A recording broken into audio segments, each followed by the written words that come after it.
রাজ্যে পদোন্নতির নীতি নিয়ে ক্ষোভ রয়েছে কর্মচারীদের একাংশ মহলের।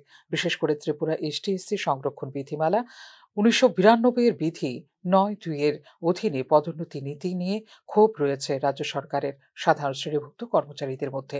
এই নীতির কারণে বৈষম্য এবং বঞ্চনার বিষয়ে গুরুতর উদ্বেগ প্রকাশ করেছে রাজ্য সরকারের সাধারণ শ্রেণী কর্মচারীরা। রাজ্য সরকারের পদগুলোর প্রায় ৮০% দখল করে আছেন তপশিলি উপজাতি এবং তপশিলি জাতিভুক্ত কর্মচারীরা, যাদের সম্মিলিত জনসংখ্যার অনুপাত ৪৮%। এই পরিস্থিতিতে সংরক্ষিত বিভাগ থেকে অনেক জুনিয়র কর্মকর্তা সাধারণ শ্রেণীভুক্ত সিনিয়র প্রতিপক্ষের চেয়ে পদোন্নতি পেয়ে যাচ্ছেন দ্রুত। বিষয়টি নিয়ে অনেকটাই ক্ষোভ রয়েছে কর্মচারীদের একাংশ মহলে। উল্লেখ করা যেতে পারে, পদোন্নতির এই পদ্ধতিকে চ্যালেঞ্জ করে মামলা দায়ের করা হয়েছিল ২০১১ সালে। এ প্রেক্ষিতে ২০১৫ সালে একটি যুগান্তকারী সিদ্ধান্তে রাজ্য সরকারকে পদোন্নতির জন্য সুস্পষ্ট নির্দেশিকা তৈরি করতে বাধ্য করেছিল ত্রিপুরা উচ্চ আদালত, যেখানে ন্যায্যতা নিশ্চিত করে পদোন্নতির ক্ষেত্রে সাংবিধানিক নীতিগুলো মেনে চলার জন্য রাজ্য সরকারকে নির্দেশ দিয়েছিল ত্রিপুরা উচ্চ আদালত। ২০১৭ সালে বিধি ৯(২) এর অধীনে পদোন্নতির আদেশ জারি করেছিল রাজ্য সরকার। ২০১৮ সালে নতুন সরকার গঠনের পরেও পরিস্থিতির উন্নতি হয়নি, কারণ ২০২১ সালে এককালীন অ্যাডহক পদোন্নতির জন্য একটি নতুন বিজ্ঞপ্তি জারি করা হয়েছিল, যেখানে প্রাথমিকভাবে সংরক্ষিত শ্রেণীর কর্মচারীদের দেওয়া হয়েছিল বিশেষ সুবিধা। অসংখ্য অসমাপ্ত পদ থাকা সত্ত্বেও যোগ্যতার অভাব উল্লেখ করে এই বিজ্ঞপ্তিতে বাদ দেওয়া হয়েছে সাধারণ শ্রেণী কর্মচারীদের।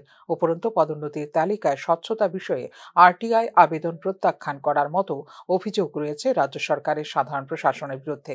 জানুয়ারি ২০২২ সালে পদোন্নতি সংরক্ষণ নীতি বাস্তবায়নের জন্য স্পষ্ট শর্ত বেঁধে দেয় বিচারপতি নাগেশ্বর রাওয়ের নেতৃত্বে গঠিত সুপ্রিম কোর্টের ৩ বিচারপতির বেঞ্চ। শুধু তাই নয়, এসটিএসসি বিভাগের অপর্যাপ্ত প্রতিনিধিত্ব প্রমাণ করার জন্য পরিমাপযোগ্য ডেটা সংগ্রহ করার নির্দেশ দিয়ে প্রতিটি ক্যাডারে আলাদাভাবে এই ডেটা প্রয়োগ করতে এবং রোস্টার ভিত্তিক নিশ্চিত করতে রাজ্য সরকারকে নির্দেশ দিয়েছিল দেশের সর্বোচ্চ আদালত। কিন্তু সুপ্রিম কোর্টের নির্দেশিকা অনুসরণ করার জন্য বারবার অনুরোধ করা সত্ত্বেও রাজ্য সরকার সুপারিশগুলিতে কাজ করেনি বলে ক্ষোভ প্রকাশ করেছেন রাজ্য সরকারের কর্মচারীদের একাংশ। এক্ষেত্রে ২০২১ সাল থেকে অ্যাডহক পদোন্নতিকে নিয়মিত পদোন্নতি হিসেবে স্বীকৃতি দেওয়া, পদোন্নতি নীতিতে অবিচ্ছিন্ন ন্যায্যতা নিশ্চিত করার জন্য এককালীন ধারাটি সরিয়ে দেওয়া, সুপার নিউমারারি পদোন্নতিতে সাধারণ শ্রেণী কর্মচারীদের অন্তর্ভুক্ত করা, অ্যাডহক পদোন্নতির পরে অবসর নেওয়া কর্মচারীদের দ্বারা টানা শেষ বেতনের ওপর ভিত্তি করে পেনশন গণনা করার দাবি করছেন সরকারি কর্মচারীরা।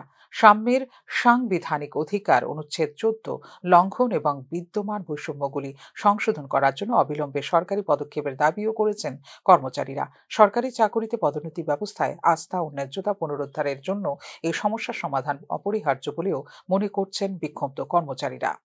Bureau report, news now.